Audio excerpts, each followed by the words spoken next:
चोर चोरी से जाए हेरा फेरी से न जाए, ये कहावत तो आपने सुना ही होगा। मगर ये अपने आप में बहुत शर्मनाक हो जाता है जब दुनिया के सबसे बड़े लोकतंत्र में वहां की सरकार पर हेरा फेरी करने, झूठ बोलने और भ्रामक जानकारी देने का आरोप लगता है। और झूठ भी किससे? लोकतंत्र के एक महत्वपूर्ण पिलर यानी न्यायपालिका से, देश की सबसे बड़ी अदालत में बैठने वाले सबसे बड़े जज। जी हां, वक्फ संशोधन का मामला सुप्रीम कोर्ट में चल रहा है। 16-17 अप्रैल की सुनवाई में सुप्रीम कोर्ट के चीफ जस्टिस ने मोदी सत्ता से ढेर सारे कड़वे सवाल किए थे। उस वक्त सत्ता जवाब देने की स्थिति में नजर नहीं आ रही थी, तो धीरे से समय मांग लिया। सुप्रीम कोर्ट ने 1 सप्ताह का समय दिया केंद्र सरकार को जवाब देने के लिए, और उसके बाद 5 दिन का समय दिया गया याचिकाकर्ताओं को जवाब देने के लिए। मगर अब all India Muslim personal law board ने केंद्र की मोदी सत्ता पर जो आरोप लगाया है, यकीन मानिए वो इतना गंभीर और शर्मनाक है कि भारत की 140 करोड़ की आबादी इसे समझ गई तो चुनी हुई सरकार में भरोसा उठने लग जाएगा। जी हां, वैसे तो मोदी सत्ता का पुराना इतिहास है सुप्रीम कोर्ट से भी झूठ बोलने का, तथ्यों को छिपाने का। बिल्किस बानो के मामले में देश की सबसे बड़ी अदालत ने खुद ही ये बात कहा था। अब वक्फ मामले में भी सुप्रीम कोर्ट में गलत आंकड़े प्रस्तुत करके देश की सबसे बड़ी अदालत को गुमराह करने का आरोप केंद्र की सत्ता पर लगा है। इतना ही नहीं, हमने पिछले 11 सालों में देखा है कि बीजेपी आरएसएस का पूरा सिस्टम जिसे भी अपना दुश्मन मान लेता है उसका कैरेक्टर असैसिनेशन करता है। आप नेताओं को देख लीजिए, उनकी पार्टियों को देख लीजिए, किसानों को देख लीजिए, नौजवानों को, पहलवानों को देख लीजिए। यानी अगर आपको किसी से दुश्मनी निकालनी है, उसको जान से मारना है, उससे बदला लेना है, तो पहले उसके खिलाफ माहौल तैयार करिए, ताकि जब आप उसे मारें तो लोग विरोध न करें बल्कि आपके समर्थन में उतर आए। कुछ ऐसा ही आरोप all India Muslim personal law board ने केंद्र के खिलाफ लगाया है। आंकड़ों का गजब झोलझाल करने की कहानी सामने आई है, आरोप लगा है। यानी जनता का समर्थन लेने के लिए क्या मोदी सत्ता पूरे देश और सुप्रीम कोर्ट से भी झूठ बोल रही है या भरमा रही है? मगर कैसे भरमा रही है? ये एकदम विश्वगुरु टाइप कहानी है। एकदम आसान भाषा में पूरी बात आपको बताएंगे, टकटकी लगाकर सुनिएगा। इसके साथ ही बात करेंगे नरेंद्र मोदी और अमित शाह के पूरे जीवन की राजनीति के सबसे बड़े फेल्योर का। भारत को जो सबसे असहनीय दर्द इनके राजनीतिक करियर में मिला है गुजरात के बाद, वो है मणिपुर को लेकर एक चिंताजनक रिपोर्ट और कई सारी कहानियां सामने आई हैं, उन पर भी बात करेंगे। वीडियो को आखिर तक देखिएगा क्योंकि ये वो मामले हैं जो गोदी मीडिया आपको कभी नहीं दिखा सकता। आगे बढ़ने से पहले आप सभी से एक छोटी सी अपील है, पहली बार है तो चैनल को सब्सक्राइब करके घंटी बजा दीजिएगा टन से। हर वीडियो को लाइक और शेयर करना जरूरी होता है। ये सारे काम बिल्कुल फ्री हैं, यानी मुफ्त में आप इस चैनल को मजबूत कर रहे हैं। 2 सेकंड लगता है, अभी निपटा लीजिए तुरंत। इसके अलावा आपको मालूम है कि हम किसी धन्ना सेठ या राजनीतिक दल के दम पर नहीं चलते, तभी उन मुद्दों पर खुल के बात हो पाती है जिन्हें छुपाने के लिए गोदी मीडिया और उसके लपट झंडिसों को बनाया गया है। हमारा काम पसंद आता हो तो इस QR कोड या फिर मोबाइल नंबर का प्रयोग करते हुए जो भी हो सके आर्थिक सहयोग भेजने का प्रयास जरूर करें। बहुत बहुत धन्यवाद। आपको याद होगा कुछ साल पहले जब मोदी सत्ता ने हाईवे, एक्सप्रेसवे यानी सड़कें बनाने को लेकर खूब बड़े बड़े दावे करने शुरू कर दिए थे, यानी सड़क निर्माण को लेकर अपनी पीठ थपथपाने लगे थे, बताने लगे कि कांग्रेस की सरकार में एक दिन में इतने ही किलोमीटर सड़क बनती थी और हम आए तो इतना किलोमीटर सड़क बनने लगी। बाद में पता चला और आरोप लगा कि पहले यदि 4 लेन सड़क 1 किलोमीटर की बनती थी तो उसे 1 किलोमीटर गिना जाता था, लेकिन गुजराती जोड़ी की चतुराई ने उसे 4 किलोमीटर में गिनना शुरू कर दिया। यानी सड़क बनी उतनी मगर गिनती हो गई 4 गुना। अभी वक्फ मामले पर all India personal law board ने सुप्रीम कोर्ट में केंद्र सरकार पर जो भ्रामक आंकड़े पेश करने की बात कही है, उसमें भी कुछ ऐसी ही कहानी नजर आ रही है। मुस्लिम पर्सनल लॉ बोर्ड ने सुप्रीम कोर्ट में जवाबी हलफनामा दायर करते हुए केंद्र सरकार के बयान पर गंभीर आपत्ति जताई है, जिसमें सरकार ने कहा था कि 2013 के बाद केंद्रीय पोर्टल पर जो वक्फ संपत्तियों का डेटा अपलोड किया गया है उसमें चौंकाने वाली वृद्धि हुई है। मुस्लिम पर्सनल लॉ बोर्ड ने तर्क दिया है कि केंद्र सरकार ने गलत आंकड़े पेश किए हैं, झूठा हलफनामा दायर किया है। इसके साथ ही उन अधिकारियों के खिलाफ कार्रवाई की मांग भी की गई है जिन्होंने सुप्रीम कोर्ट को कथित रूप से भ्रामक जानकारी दी। एकदम आसान भाषा में कहूं तो all India Muslim personal law board ने सुप्रीम कोर्ट से कहा है कि सरकार जो 2013 से पहले वक्फ की संपत्तियों के मामले पर आंकड़ा दे रही है और कह रही है कि उसके बाद 116% की वृद्धि हुई। पहली बात तो ये कि ये संपत्तियां पहले से मौजूद थीं मगर पोर्टल पे दर्ज बाद में हुई। इसे और आसान करके बताएं तो मान लीजिए कि किसी के पास 10 मोटरसाइकिल हैं, तभी अचानक अचानक से एक वेबसाइट बनाई जाती है, सिस्टम बनाया जाता है, कहा जाता है कि इस पर आप अपने वाहनों का डाटा रजिस्टर करिए। आपने 2 वाहनों का रजिस्टर कर दिया, फिर कहा कि चलिए आराम से बाकी का करते रहेंगे। जब जोर पड़ा तो आपने सबका रजिस्ट्रेशन कर दिया। अचानक से संख्या बढ़ गई, कई गुना बढ़ गई, नजर आने लगी और फिर कहा जाने लगा कि देखिए कितने जोरदार तरीके से ये आदमी गाड़ियों की चोरी कर रहा है, कब्जा कर रहा है, अमीर बन रहा है, लोगों का धन कब्जिया रहा है। मगर हकीकत क्या है, आपके पास गाड़ियां पहले से थीं, मगर सबको आपने पोर्टल पर रजिस्टर नहीं कराया था। और जैसे ही सबका रजिस्ट्रेशन हो गया, अचानक से बड़ी वृद्धि नजर आई। तो all India Muslim personal law board के अनुसार 2013 से पहले ही संपत्तियां मौजूद थीं, मगर जब सिस्टम ठीक हुआ तब पूरे आंकड़े सामने आए। तो मुस्लिम पर्सनल लॉ बोर्ड का कहना है कि सरकार ये जो कह रही है कि 2013 से वक्फ संपत्तियों की संख्या में चौंकाने वाली वृद्धि हुई, ये दावा आंकड़ों द्वारा समर्थित नहीं है और ये अपमानजनक आरोप लगाने जैसा है। और सुनिए, मुस्लिम बोर्ड ने कहा है कि केंद्र सरकार के मंत्रालय और उसके अधीन काम करने वाली एजेंसियों द्वारा अपलोड किए गए डेटा और काउंटर एफिडेविट में सरकार ने जो आंकड़े बताए हैं वो अपने आप में अलग अलग है। एक जगह कहा गया है कि 31 अक्टूबर 2024 तक वक्फ बोर्ड के सीईओ ने जो जानकारी दी उसके अनुसार वक्फ संपत्तियों की संख्या 3,30,008 है, जबकि काउंटर एफिडेविट में सरकार ने कहा है कि साल 2025 में संपत्तियों की संख्या 6,65,476 है। यानी केंद्र सरकार की जो 2 आंकड़े दिए गए हैं उसी में इतना बड़ा अंतर है, लगभग डबल का। अब मुस्लिम बोर्ड पूछ रहा है कि भाई सरकार बताओ तुम्हारे कौन से आंकड़े सही हैं। इन्होंने बाकायदा वो एनेक्सचर और वेबसाइट का डेटा भी इस तरह से प्रस्तुत किया है। और सुनिए, अगला खेला और जबरदस्त है। मुस्लिम पर्सनल लॉ बोर्ड ने कहा है कि एक तो केंद्र सरकार की ही एक मंत्रालय और एक ही अधिकारियों द्वारा दिए गए 2 अलग अलग आंकड़े अलग अलग संख्या बताते हैं। दूसरा खेला यह है कि वक्फ स्टेट में उपस्थित अलग अलग संपत्तियों को अलग अलग संख्या में गिन दिया गया है। इसे ऐसे समझिए कि एक ही वक्फ स्टेट में एक मस्जिद भी हो सकती है, एक दरगाह भी, एक कब्रिस्तान भी, एक स्कूल भी। तो आरोप है कि उसने इन सब को अलग अलग काउंट करके 4 बता दिया, जबकि यहाँ एक वक्फ स्टेट माना जाएगा और माना जाता है। यानी मैंने जो आपको शुरुआत में उदाहरण दिया हाईवे बनाने वाला कि पुरानी सरकारों में 1 किलोमीटर लंबा 4 लेन हाईवे बनता था तो 1 किलोमीटर का निर्माण गिना जाता था, मगर मोदी सरकार पर आरोप लगा कि ये लोग 1 किलोमीटर लंबा 4 लेन हाईवे बनाते हैं तो उसे 4 किलोमीटर गिन लेते हैं। यानी हर लेन की काउंटिंग अलग अलग हो जाती है। अब इससे हुआ ये कि भौकाल मारने का, डींग हाँकने का बहाना मिल गया, काम तो उतना ही हुआ, खर्चा उतना ही हुआ। ठीक वैसा ही आरोप मुस्लिम पर्सनल लॉ बोर्ड ने लगाया है कि एक ही संपत्ति को, मान लीजिए एक बड़ा सा प्लॉट है, उसमें एक मस्जिद भी है, एक मदरसा भी है, एक अस्पताल भी है, एक दरगाह भी बना दी गई है।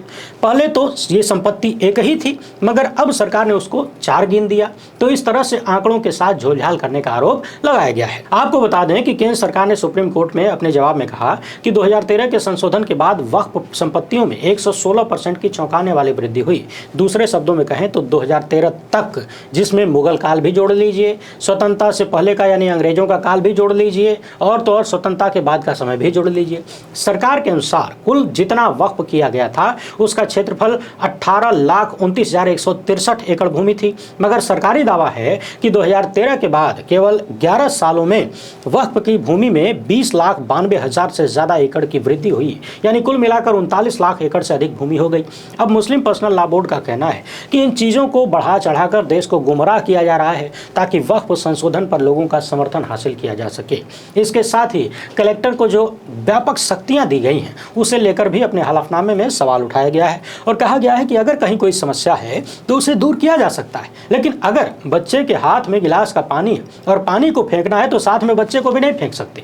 इसका जवाब सरकार नहीं दे पा रही है। यानी कुल मिलाकर केंद्र की मोदी सत्ता पर मुस्लिम पर्सनल लॉ बोर्ड ने सुप्रीम कोर्ट को गुमराह करने का आरोप लगाया है, आंकड़ों में झोलझाल करने का आरोप लगाया है और बदनाम करने का आरोप लगाया है। अब इस मामले पर 5 मई 2025 को सुप्रीम कोर्ट में chief justice Sanjeev Khanna, justice Sanjay Kumar, justice के वी विश्वनाथन की पीठ सुनवाई करेगी। अभी जो जवाबी हलफनामा पर्सनल लॉ बोर्ड ने सुप्रीम कोर्ट में दिया है उसका मोटा मोटी आंकलन मैंने आपको बताया। उम्मीद है समझ गए होंगे। बाकी जिन लोगों का इतिहास आंकड़ों में झोलझाल करने का, भरमाने का, भ्रम पैदा करके राजनीतिक लाभ लेने का, दूसरों को बदनाम करने का है, उन्हें तो आप जनबय करते हैं। अच्छा, ध्यान देने वाली बात यह है कि मुस्लिम पर्सनल लॉ बोर्ड ने भ्रामक जानकारी देने वाले सरकार के अधिकारियों पर भी कार्रवाई की डिमांड किया है। देखते हैं 5 तारीख को क्या होता है। मुस्लिम बोर्ड ने सुप्रीम कोर्ट से यह भी कहा है कि रजिस्ट्रेशन के महत्व और उसके फायदे पर जोर देते हुए केंद्र सरकार ने 50 से ज्यादा पैराग्राफ लिख दिया अपने जवाब में, मगर फिर भी यह स्पष्ट नहीं कर पाए कि वक्फ बाय यूजर की परिभाषा और उसके अवधारणा को पूरी तरह से हटाने के लिए इस संशोधन की जरूरत क्यों है, जबकि 1995 के अधिनियम की धारा 36 में रजिस्ट्रेशन की आवश्यकता पहले से मौजूद है। अब आगे मैं जो कहानी बताने जा रहा हूं उसको जरा विशेष ध्यान देकर सुनिएगा, अपने ऊपर थोप कर सुनिएगा। सोचिएगा, आज 3 मई 2025 है। मणिपुर में आग लगे हुए 2 साल बीत गए। प्राप्त आंकड़ों के अनुसार 250 से ज़्यादा मौतें हुई, 150 से ज़्यादा गांव तबाह हो गए, 386 धार्मिक स्थल जला दिए गए, 67,000 लोग बेघर हुए, 13,000 मकानों से ज़्यादा आगजनी और तोड़फोड़ के शिकार हुए, 1,000 से ज़्यादा हथियार और 7,500 के आसपास गोला बारूद पुलिस के शस्त्रागार से लूट लिए गए। एक बार फिर से सुनिए, आंकड़े तो बताए जाते हैं कि 250 के आसपास ही लोगों की मौत हुई, मगर जब हम बाकी आंकड़ों को देखते हैं, जब पता चलता है कि 150 से ज्यादा गांव तबाह हुए, 386 धार्मिक स्थल जला दिए गए, 67,000 लोग बेघर हो गए, 13,000 से ज्यादा मकान बर्बाद हो गए और 1,000 से ज्यादा हथियार पुलिस के लूट लिए गए, तब जरा यकीन करना मुश्किल हो जाता है कि मौतें 250 ही हुई होंगी। मगर फिर भी 250 को ही सच मान लेते हैं और इसके साथ ही याद करते हैं महिलाओं के नग्न परेड को, जिसका वीडियो वायरल होने के बाद पहली बार प्रधानमंत्री मोदी ने मणिपुर के मामले पर मुंह खोला और उसमें भी राजनीति खेलते हुए विपक्षी सरकारों को कोसना शुरू कर दिया। आज द वायर से लेकर दैनिक भास्कर तक ने मणिपुर मामले पर रिपोर्ट किया है। इसमें एक से बढ़कर एक दर्दनाक कहानियां प्रस्तुत हैं। उन कहानियों का सार मैं आपको बता रहा हूं, मगर समय मिले तो एक एक बार जाकर उन रिपोर्ट को पूरी तरह से पढ़िए। हम पूरा यहाँ सुना नहीं सकते, लेकिन आपके लिए पूरा पढ़ना बहुत ज़रूरी है, क्योंकि ये सब कुछ अमृतकाल में हुआ है। अभी कुछ हफ्ते पहले ही सदन में खड़े होकर देश के गृह मंत्री दावा कर रहे थे कि मणिपुर में शांति आ चुकी है, पिछले बहुत दिनों से कुछ नहीं हुआ, जबकि ये पूरी तरह से झूठा दावा था। हमने पिछली वीडियोज़ में इसका पर्दाफाश भी किया। दैनिक भास्कर ने अपनी रिपोर्ट की शुरुआत में ही एक कहानी बताया है, जहां महिलाएं बता रही हैं कि हम पुलिस की गाड़ी में बैठे थे, हमें लगा कि पुलिस वाले हमें बचा लेंगे। मैतेई लड़कों की भीड़ ने गाड़ी को घेर लिया, हमें उतार कर इधर उधर छूने लगे और कहा कि जिंदा रहना है तो कपड़े उतार दो। हम मदद के लिए पुलिस वालों की तरफ देखते रहे, लेकिन उन्होंने मुंह फेर लिया और हमारे पास कोई रास्ता नहीं था। अब इसके आगे की वीडियो तो पूरी दुनिया ने देखा, मगर अफसोस कि जिम्मेदार लोगों को शर्म नहीं आई। लगातार वहां भाजपा की सरकार चलती रही, मुख्यमंत्री मौज में रहा और जब लगा कि सदन में बहुमत पेश नहीं कर पाएंगे, सरकार गिर जाएगी, अपने ही विधायक बगावत पर आ गए तो धीरे से राष्ट्रपति शासन लगा दिया। यानी किसी को जिम्मेदार नहीं ठहराया, किसी की जवाबदेही नहीं, किसी को सजा नहीं। जबकि इसी बीच मणिपुर के ही भाजपाई पूर्व मुख्यमंत्री एन बीरेन सिंह का एक कथित ऑडियो भी वायरल हुआ, जिसमें वो खुद ही हिंसा कराने की बात कर रहे हैं, जिसमें वो गृहमंत्री अमित शाह के साथ भी धोखा करने की बात कर रहे हैं और अपने लोगों पर ही बम मारने की बात कर रहे हैं। सुप्रीम कोर्ट ने तमाम घटनाओं की जांच के लिए बहुत सारी व्यवस्थाएं बनाई, मगर जब जांच होगी, रिपोर्ट आएगी, तब देखा जाएगा। फिलहाल स्थिति यह है कि मणिपुर के लोग 2 वक्त का भोजन खाकर जिंदा रहने से ऊब चुके हैं। उनका कहना है कि सरकार यदि वाकई शांति चाहती है तो हमें किताबें दो, बंदूक नहीं चाहिए। द वायर की रिपोर्ट बता रही है कि हिंसाग्रस्त मणिपुर के राहत शिविरों में स्थिति बहुत ही भयावह है और इतनी भयावह है कि कई लोग उस जीवन से ऊब कर स्वतः अपना जीवन समाप्त कर चुके हैं। कई बार बीमारी की हालत में अपनी जान लोग गंवा चुके हैं। लोगों का कहना है कि सिर्फ 2 वक्त का खाना देना काफी नहीं है, हमारी सामान्य जिंदगी हमें वापस चाहिए। वायर की रिपोर्ट में एक कॉलेज की कहानी बताई गई है, जहाँ 527 विस्थापित लोग रह रहे हैं और मात्र 15 शौचालय हैं। बुनियादी सुविधाओं की भी गंभीर समस्या है, स्वास्थ्य समस्याएं बढ़ गई है और आय का कोई स्थिर स्रोत न होने के कारण ज्यादातर लोग सरकारी सहायता पर ही निर्भर हैं। एक व्यक्ति ने द वायर को बताया कि मेरे बच्चों के पास खाने के लिए कुछ नहीं था, मैं कमा नहीं सकता था और इस सदमे में था कि हमारी जिंदगी तो पूरी तरह से बदल गई। मुझे लगा कि मेरे पास अब कोई विकल्प नहीं बचा है अपने आप को समाप्त करने की सिवाय। ये बात जिस व्यक्ति ने कहा वो पहले ही अपना जीवन समाप्त करने के प्रयास कर चुका था, फेल हो गया था।